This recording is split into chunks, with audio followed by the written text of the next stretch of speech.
성부와 성자 성령의 이름으로 아멘. 하늘을 우러러. 사랑을 하느님 아버지 뜻 안에서 스승이신 예수님과 도움이신 성령님과 사랑을 성모님과 성 요셉 아버지와 성 미카엘 대천사와 하늘의 모든 거룩한 천사들과 성인들의 전구를 청하며 기도드립니다. 사랑을 어머니, 새해가 밝았습니다. 그런데 새해 첫날을 어머니의 축일과 이렇게 함께 하게 되어 너무나도 기쁘고 행복합니다. 오늘은 특별히 어머니께서 사랑하시는 온 인류의 자녀들, 특별히 제가 사랑하는 저의 조국인 대한민국에서 아버지께 속한 선의 세력의 자녀들과 미국의 아버지께 속한 선의 세력의 자녀들과 저희 사명, 저희 제자들, 그리고 저희 십자가 사도직, 이들 모두를 어머니의 티 없으신 성심의 가장 깊은 곳에, 어머니의 심장 가장 깊은 곳에 봉헌을 드립니다. 어머니, 새해 첫날 어머니께 봉헌 드릴 수 있는 은총을 저희에게 베풀어 주셔서 감사드립니다. 완덕이신 어머니께서 이 봉헌 드린 모든 영혼들을 아버지께 데려가 주시어 아버지께 바쳐드림으로써 이제 올해부터는 지난날 망가졌던 악에 의해 모든 것이 다 무너져버리고 부서져버린 이 나라의 근간과 기틀을 다시 진리에 근거하여 신적 질서에 근거하여 다시 세워서 새로운 창조가 일어나는 한 해가 될 수 있도록 어머니 봉헌 드린 모든 영혼들과 저희들에게 이 나라에 자비를 베풀어 주시옵소서. 또한 며칠 있으면 중요한 결정을 앞둔 미국의 트럼프 대통령과 글로리 천사와 트럼프 대통령을 돕고 협력하는 하나된 모든 선의 세력, 그리고 미국의 상하원의 모든 의원들, 그리고 특별히 그 부통령, 이들 모두를 어머니의 성신 가장 깊은 곳, 신방 가까운 곳에 봉헌드립니다. 어머니, 그들 안에 도사리고 있는 인간을 속이고 자아를 충동질하는 그 모든 마귀를 뿌리째 캐내어 어머니의 완덕의 발 아래 봉헌드리오니 이 마귀를 짓밟으시어 아버지께 속한 자녀답게 불의의 아니라고 할 수 있는 그런 용감한 마음과 정신이 될 수 있도록 아닌 것을 아니오라고 할 수 있는 영혼들로 그들 모두를 보호하시고 지켜주시며 이 대한민국을 올해는 반드시 새롭게 재건하고 재탄생시켜 주시옵기를 간절한 갈망으로 청원드립니다. 이 모든 기도 우리 주 예수 그리스도의 이름으로 비나이다. 아멘. 성부와 성자와 성령의 이름으로 아멘. 안녕하십니까. 하느님의 뜻 성교의 윤피아 수녀입니다. 자, 먼저 새해를 맞이하여 저희 방송을 함께 보시는 구독자 모든 분들께 새해 인사드리겠습니다. 하느님의 뜻 안에서 새해 복 많이 받으십시오. 자, 올해 여러분께서 바라고 갈망하는 계획을 다 세우셨는지 모르겠습니다. 아버지 뜻 안에서 어제 학습하신 메시지처럼 올해는 영적으로 어떻게 발전된, 어떻게 하느님과 더 긴밀하게 하나 되는 영혼이 될까? 이 계획부터 먼저 세우시는 여러분들이 되셨으면 좋겠습니다. 그리고 작은 것 하나하나부터 실천하시는, 그래서 이제 이 새해가 2021년이 끝날 때쯤 되면 올해는 이렇게 내가 이룬 게 많구나, 이렇게 내 영혼이 달라진 게 많구나 뿌듯해 하실 수 있는 그런 여러분들이 되셨으면 좋겠습니다. 자, 그럼 새해 첫날 특별히 천주의 성모 마리아 대축일 어머니께 특별히 감사드리면서 오늘 주신 복음과 독서 여러분과 함께 학습해 보도록 하겠습니다. 2021년 1월 1일 금요일 천주의 성모 마리아 대축일입니다. 제1독서 민수기 6장 22절에서 27절까지의 말씀입니다. 주님께서 모세에게 이르셨다. 아론과 그의 아들들에게 일러라. 너희는 이렇게 말하면서 이스라엘 자손들에게 축복하여라. 주님께서 그대에게 복을 내리시고 그대를 지켜주시리라. 주님께서 그대에게 주님 얼굴을 비추시고 그대에게 은혜를 베푸시리라. 주님께서 그대에게 주님 얼굴을 들어 보이시고 그대에게 평화를 베푸시리라. 그들이 이렇게 이스라엘 자손들 위로 나의 이름을 부르면 내가 그들에게 복을 내리겠다. 주님의 말씀입니다. 하느님 감사합니다. 자, 먼저 민수기는 구약의 하느님 아버지께서 그 선택하신 지도자들, 예언자들 이들을 통해서 인류가 지켜야 할 원칙들을 하나하나 가르쳐주고 계신 내용으로 구성되어 있습니다. 민수기라는 그 성경 말씀이. 그래서 지켜야 할 원칙이 적혀져 있는 말씀이다라는 것을 아시면 되고, 오늘 여기서 중요한 관점으로 하나 볼 거는 이제 사제들을 불러서 사제직을 통해서 하느님 아버지께서 인류에게 축복을 주시려고 하는 건데, 여기 지금 이스라엘 자손들에게 축복을 주시려고 하는 건데, 그때 중요한 원리를 하나 볼 수 있는데 27절에 이렇게 말씀하시죠. 이렇게 나의 이름을 부르면 이렇게 말씀하세요. 즉 사제직이 이스라엘 백성을 이렇게 축복하는데, 축복할 때 이스라엘 자손들 위로 나의 이름을 부르면 그러면 그때 복을 내리겠다 이렇게 말씀하셨어요. 그럼 이름을 부른다는 게 도대체 뭔가를 알아야 되겠네요. 그러면 축복을 내리겠다고 하셨으니, 자, 저 이름에 대해서 이 앞에 12월 31일 날 강의에서도 제가 말씀을 드렸습니다. 이름은 사명이에요, 사명.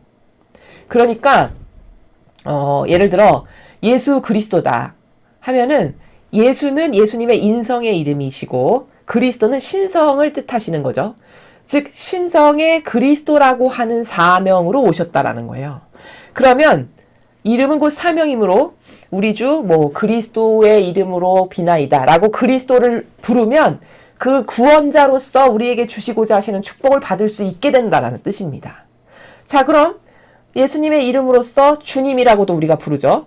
주님이라고 부르는 이유는 어제 그 요한복음에서 1장 1절, 1장 2절을 배우면서 우리가 삼위일체를 배웠는데, 거기서 인류를 창조하신 게 말씀으로 창조하셨는데 그 말씀이 결국 예수님이라고 우리가 배웠습니다. 왜? 말씀이 사람이 되시어 라고 말씀하셨으므로, 즉 이꼬르 예수님이 말씀이라는 뜻이 거기 다 입증이 되죠. 자, 그럼 말씀은 예수님이신데 그 말씀으로 창조가 됐으니까 창조하신 분이 곧 예수 그리스도신 거예요. 그럼 우리를 창조한 주인이니까 그때는 주님 이렇게 호칭을 부를 수 있거든요. 그럼 우리 주 예수 주님의 이름으로 비나이다 이렇게 하면 그 창조주로서 예수님께서 우리에게 주실 수 있는 은총을 그때 받을 수 있게 되는 겁니다. 그러니까 이름을 부르라는 것은 그렇게, 이름은 곧 이꼬르 사명인데 구원자라고 하는 사명이 주실 수 있는 은총을 청하면 그리스도라는 이름을 부르면서 기도를 해야 되는 것이고, 천지 창조의 주인으로서의 가지고 계신 은총을 내가 먹기로 하면 주님의 이름으로 비나이다 이렇게 지칭을 하면 그 이름마다 가지고 있는 주실 수 있는 축복의 은총이 우리에게, 인류에게 오신다라는, 그걸로 축복하신다라는 말씀이세요. 요약을 하면.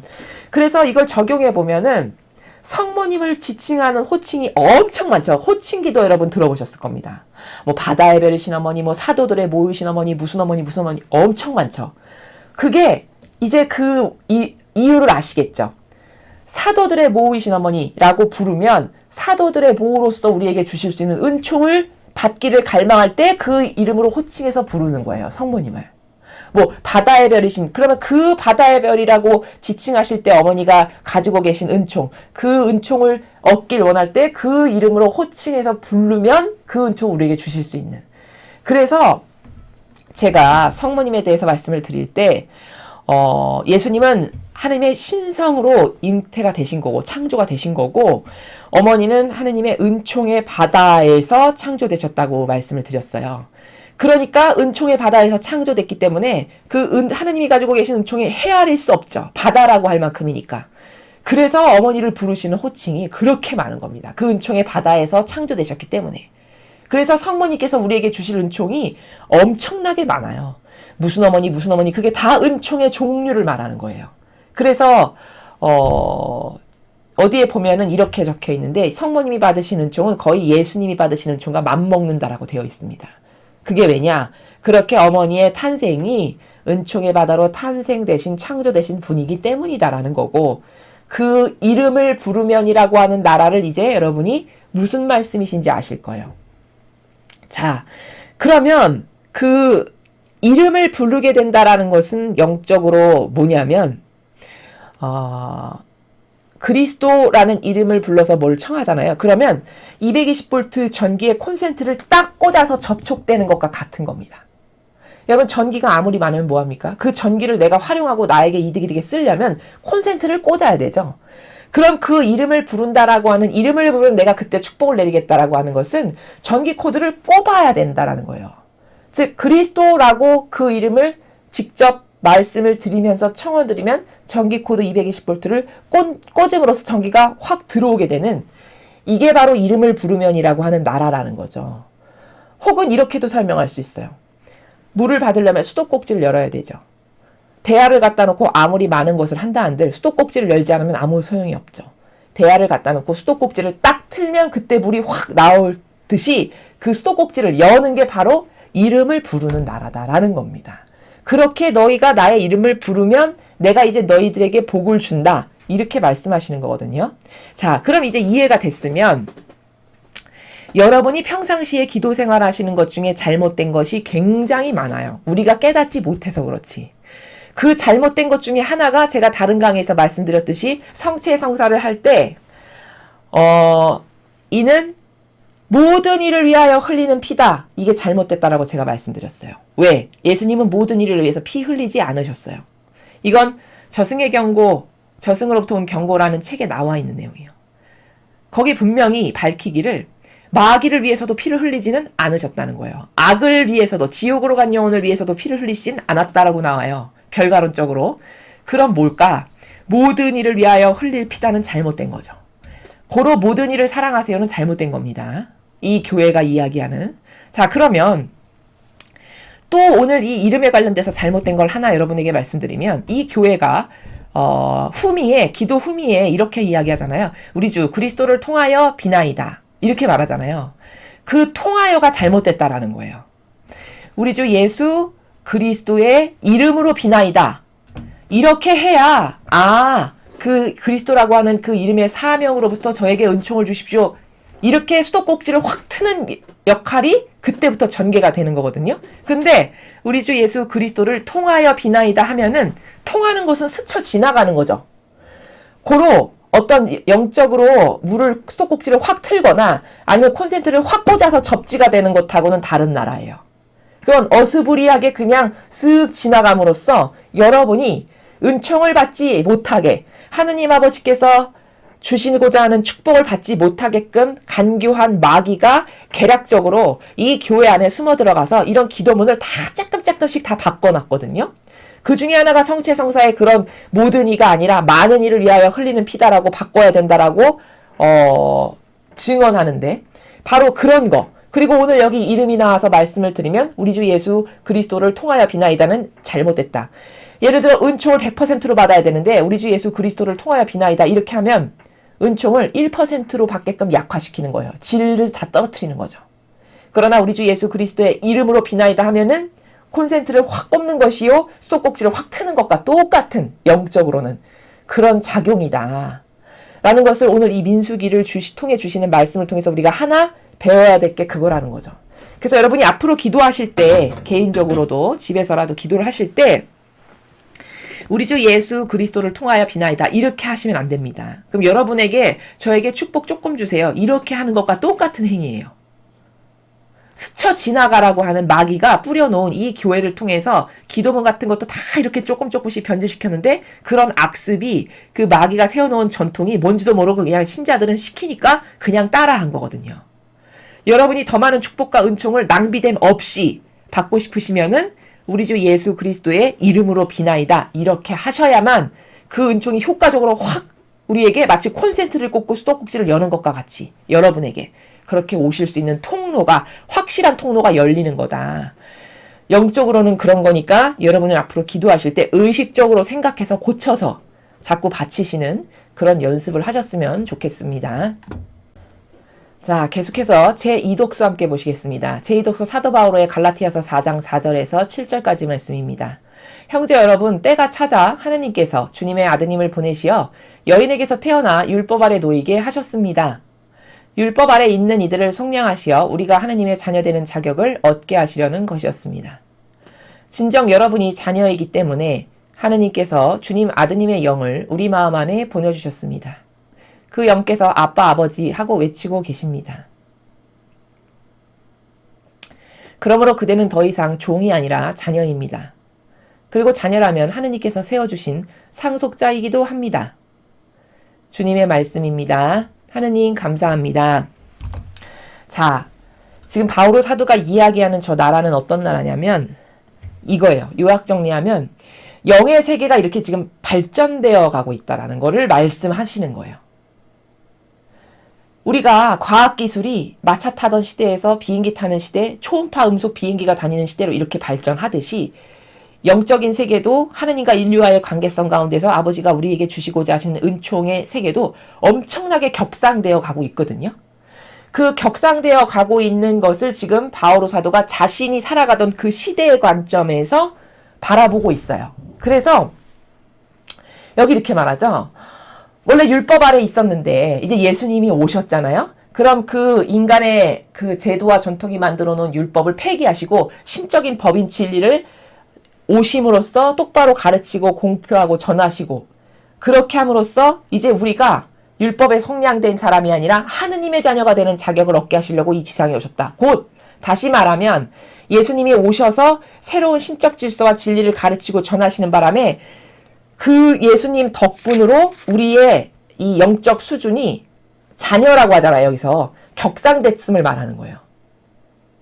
즉 격상되어서 과거하고는 비교할 수 없을 만큼 많은 은총이 받을 수 있는 시대가 우리가 되었다. 이렇게 영의 세계가 지금 발전돼서 과거 구약의 율법 아래 갇혀 있었던 이런 시대에서는 누릴 수 없는 은총을 받을 수 있는, 그래서 심지어 자녀라고 우리를 받아들여 주시는 이런 시대가 됐다. 이것을 이야기하는 거거든요. 그래서 지금은 그래서 이 당시에는 성령의 시대였는데 지금은 성화 시대가 됐잖아요.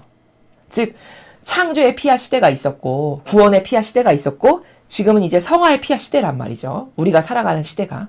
그럼 이렇게 그 시대의 영도 발전했다라는 거예요. 성령 하느님의 그 은총도, 주시고자 하시는 은총도 크고, 또 과거에는 생각조차 못했던 범주의 이런 은총을 얼마든지 지금은 받을 수 있는 이런 시대가 도래했다라는 것을, 그런 시대적 영의 세계의 발전에 대해서 사도 바오로가 이야기하고 있는 거다라는 겁니다. 그래서 지금은 과거 구약 시대의 사람은 상상조차 할 수 없는 은총을 여러분이 받으실 수 있는 시대에 지금 실제적으로 살아가고 계세요. 어느 정도냐면은 여러분 각자의 마음 안에서 얼마든지 예수님이나 어머니께서 말씀도 하시고 여러분이 들으실 수도 있고 교감도 하실 수 있는 이런 나라죠. 여러분 구약시대 이게 상상이나 가능한 일입니까? 아닙니다. 구약시대는 감히 하느님을 만난다? 이건 상상도 할 수 없었고 대표자를 하나 세우셔서 그 사람을 통해서 백성을 다스리셨던 시스템을 하셨던 시대예요. 근데 지금은 1대1 개인을 만나주시는 시대에 지금 돌입했어요, 우리가. 그럼 얼마나 영이 발전된 시대입니까? 그쵸? 이 발전된 시대를 똑바로 깨닫고 그 주시고자 하시는 그 성령 시대에 걸맞는 반향을 하고 내가 준비가 되어야만 아버지가 주시고자 하시는 은총도 받을 수 있고 그걸 공유할 수도 있는 이런 영혼이 되잖아요. 그래서 이 바오로 사도가 이야기한 것에 의하면 이렇게 점점 인간의 영혼은 격상시켜 주시는 영의 발전의 시대로 돌입하고 그렇게 되어가고 있는데 우리는 과연 그렇게 발전된 영의 세계에 살아가는 당사자들로서 똑바로 반향도 하고 준비도 하고 있는가? 반향도 없고 준비도 하고 있지 않다면 아무리 대단한 성화의 시대가 온다 한들 나하고는 관계가 없는 게 되는 겁니다. 아무리 좋은 걸 주시면 뭐함? 주실 수 있는 환경이 되면 뭐하니까? 받을 수 있는 방법을 모르는데, 그쵸? 받을 수 있는 어떤 자질과 준비를 하나도 안 했는데 제 아무리 대단한 시대가 오면 뭐 하겠어요? 그러니까 우리가 발견할 것은 제가 어제 강의에서 말씀드렸지만 순교의 은총? 예를 들면 피앗이 너무 좋아. 피앗의 은총을 받고 싶어. 그러면 그건 아무에게나 주어지지 않는 거라는 거예요. 내가 그것을 받을 수밖에 없는 은총의 나라에 가서 정신세계를 살고 있어야만, 그래서 모든 것이 다 준비가 되어 있어야만 비로소 하느님 아버지께서 쟤는 이제 좀 부어줘도 되겠다 해서 싹 부어주실 수 있는 이런 시스템이기 때문에 무엇을 갈망하실 때는 그 좋은 것만을 막 갈망하기보다는 먼저 나의 자세가, 나의 정신이 그것을 받기 합당할 만큼 겸손하고 작고 성문이가 같은 피앗을 받고 싶으면 완덕이 나에게 있는가, 저런 단순성과 절대성이 있는가, 저런 온전성이 있는가, 이런 기타 등등을 점검해서 그 성모님이 왜 그것을 받으실 수밖에 없었는가를 분석해서 나도 그것을 갖고 준비가 되어야만 그런 은총이 나에게 온다. 이런 메커니즘과 시스템을 알아야 된다. 그래야 여러분이 도전도 하고 준비도 하실 수 있다. 라는 겁니다. 보통 인류의 이 발전은 아버지께서 이 때가 되면 개입을 하셔서 새 시대로 확확 전환시키시는 시기가 있는데 보통 그게 2000년을 주기로 아버지께서 개입을 하세요. 그래서 천지창조 때부터 대강 노아의 방주 때까지가 2000년이에요. 그러니까 이게 죄악으로 도저히 안 되겠구나 하시니까 개입하셔서 노아의 방주 사건이 있게 하셔서 다 죄악의 인류를 쓸어버리신 거거든요. 그리고 이제 새롭게 스타트 하신 거예요. 노아를 기준으로. 의로웠던 노아를 기준으로. 그리고 또 이제 노아의 시대를 한참 살아서 인류를 이렇게 두고 관찰하시고 살펴보시다 보니 이제 도저히 더 이상 안 될 때가 또 된 게 예수님이 탄생하셨던 시대가 노아의 방주 때부터 또 2000년이 지났을 때예요. 보통 영적 격상은 이렇게 2000년마다 한 번씩 개입하셨을 때 영적인 격상이 확확 일어나요. 그래서 시대가 달라지는 거예요. 그래서 창조의 피앗이 있었으면 구원의 피앗이 있고 구원의 피앗이 있었으면 성화의 피앗이 있고 이렇게 시대가 확확 달라지면서 격상시키는 그 시점이 아버지가 딱 개입하셨을 때 그렇게 격상시켜서 더 발전된 영의 세계로 인류를 이끌어가기 위하신 이런 아버지의 계획과 다스림이 있으시다. 그래서 예수님이 오셔서 이제 과거의 잘못된 것을 다 새롭게 진리로 새롭게 하셔서 인류를 또 그 은총에 걸맞는 인류로 만드시기 위해서 또 끌고 가시는 이런 시대적 발전 가운데 있다는 것을 여러분이 이해하시고 지금은 성화의 시대니까 이 성화의 시대에는 엄청나게 은총이 도처에 널려 있는 시대인데 그런 은총을 내 것이 되게 하려면 어떻게 해야 되는가를 제가 방법론적인 것까지 다 말씀을 드렸어요. 그것을 잘 성찰하시고 고민하시고 여러분이 스스로 찾으시는 발견하시는 그래서 여러분이 원하시는 정신세계를 자꾸자꾸 구현하는 연습을 하시는 거죠. 뭔 버려야 되고 뭐는 새로워야 되고 이런 것을 통해서 그렇게 발전적인 여러분의 스스로의 하느님과의 관계성을 설정하고 세우셨으면 좋겠습니다. 계속해서 복음 말씀 함께 보시겠습니다. 루카복음 2장 16절에서 21절까지 말씀입니다. 주님 영광 받으소서. 그때 목자들이 베들레헴으로 서둘러 가서 마리아와 요셉과 구유해 놓은 아기를 찾아냈다. 목자들은 아기를 보고 나서 그 아기에 관하여 들은 말을 알려주었다. 그것을 들은 이들은 모두 목자들이 자기들에게 전한 말에 놀라워하였다. 그러나 마리아는 이 모든 일을 마음속에 간직하고 곰곰이 되새겼다. 목자들은 천사가 자기들에게 말한 대로 듣고 본 모든 것에 대하여 하느님을 찬양하고 찬미하며 돌아갔다. 여드레가 차서 아기에게 할례를 베풀게 되자 그 이름을 예수라고 하였다. 그것은 아기가 잉태되기 전에 천사가 일러준 이름이었다. 주님의 말씀입니다. 그리스도님 찬미합니다. 자, 예수님이 드디어 이제 탄생을 하셨어요. 인류에 오셨습니다. 그런데 첫 번째로 아련한 사람이 목동이었어요. 목동. 여러분이 아시다시피. 자, 그럼 제가 이것에 관한 강의를 앞에서 물론 하긴 했는데 그러면 왜 목동들이 예수님이 탄생하신 그리스도며 메시아이시며 구세주이신 예수님께서 탄생하신 것을 가장 첫 번째로 아련할 수 있는 그런 엄청난 은총을 왜 목동에게 주셨는가 말씀을 드렸죠. 그것은 죄악과 목동들이 가장 관련되어 있지 않기 때문이었어요. 이스라엘 백성들 중에. 자, 그럼 왜 죄악과 가장 관련되지 않았다라고 이야기하느냐? 자, 그 시대에 이스라엘 백성들은 거의 대다수가 바리사이와 율법학자들이 만들어 놓은 프레임 있잖아요. 율법이라고 하는 613개로 만들어 놓은 그 프레임을 다 믿고 따랐던 사람들이에요. 그럼 그 산과 언덕으로 연루되어 있는 기득권의 세력인 산과 그 기득권의 세력을 보좌하는 언덕으로서 거기서 떨어지는 콩고물을 받아먹고 서로 좋아라 하며 그 기득권을 보호해서 이 시스템이 영원무궁토록 유지되도록 하는 이게 죄악의 시스템인데 이게 바로 이교도들의 프레임인데 이 프레임에 연루되지 않은 사람은 과연 누군가? 그 중에 가장 순수하고 역겨운 것이 덜했던 그 영혼이 누군가? 그게 목동이었다는 거예요. 그래서 목동이 첫 번째로 예수님을 아련할 수 있는 기회가 그런 엄청난 은총이 목동들에게 주어졌다라는 거죠. 우리는 사고방식이 이상한 게 정말 많은 것이 나는 그렇게 막 겉에 보이는 것에 치유되는 사람은 아니야. 말은 그렇게 하지만 실제적으로 그러냐? 실제적으로 절대 그렇지 않아요. 여러분 한번 잘 생각해 보십시오, 스스로를.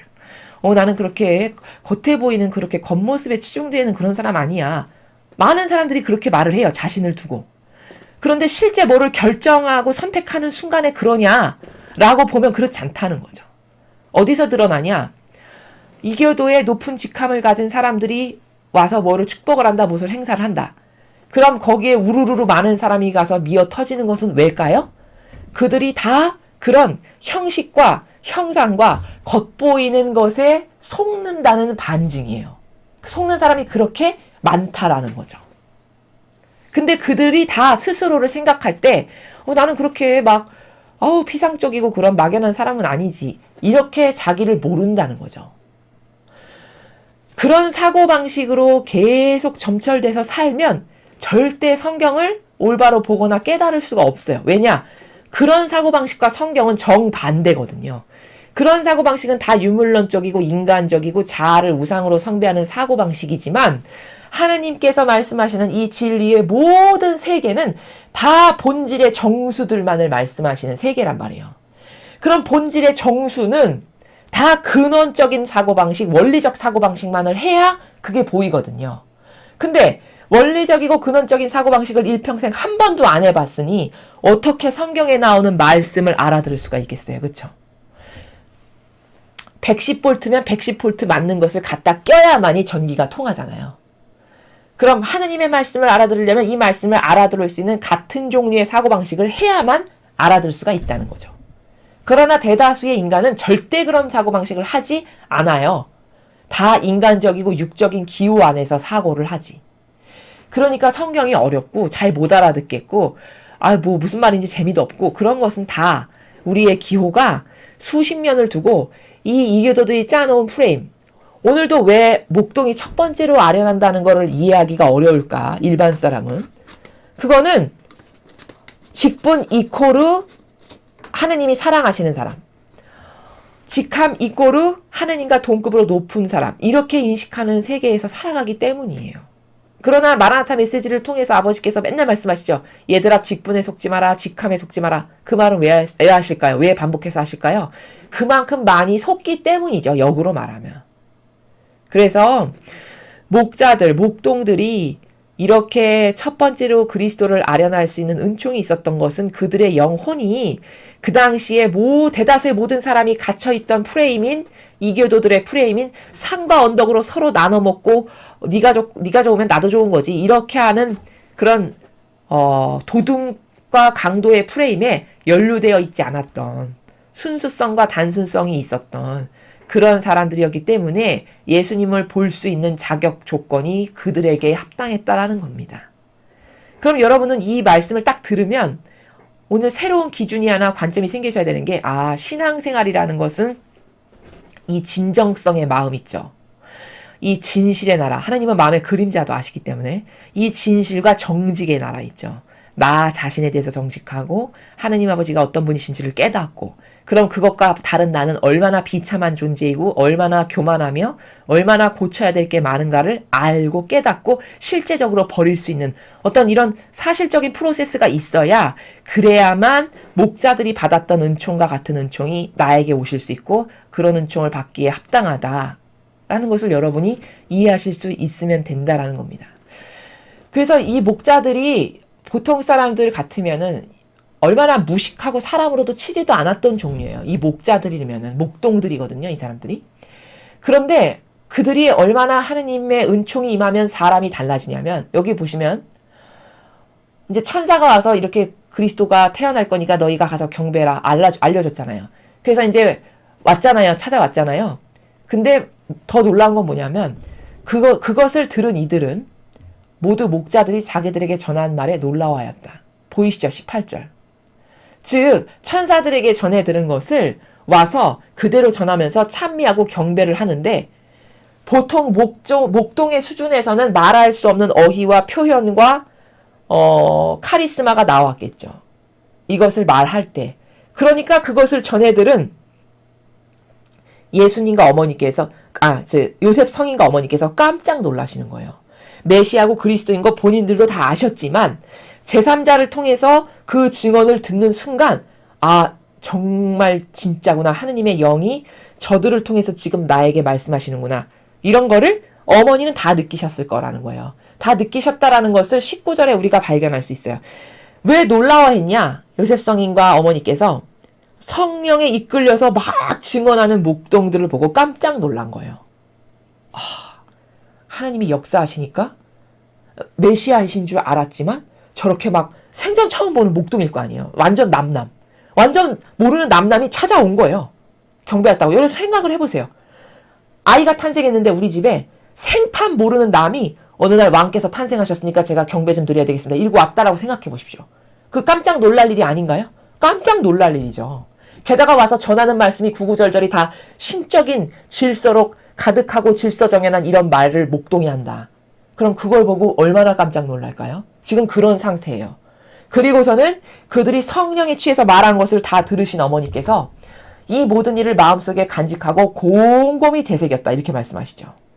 저게 어떤 나라냐면 목동이 말하는 걸 들으시고서는 성모님은 지금 어떻게 반응하시냐는 거면 영혼이 본인의 마음 안에도 성령 하나님께서 계시잖아요. 왜? 하나님과 한 뜻으로 하나 되셔서 사셨기 때문에 항상 마음 안에 아버지와 성령 하나님이 함께 계시단 말이죠.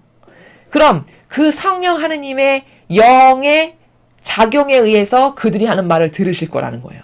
그러면 그들이 하는 말이 저게 인간적인 자아에서 나와서 하는 말인지 아니면 하나님의 은총이 저 영혼들을 도구로 쓰셔서 지금 나에게 전달해 주시는 건지를 금방 아실 수밖에 없죠. 근데 저 사람들이 지금 성령의 도구로 아버지께 선택을 받아가지고 여기까지 와서 저런 증언을 하면서 우리에게 이런 메시지를 아버지께서 전하시는구나. 이 나라에서 어머니는 지금 들으신다는 거예요.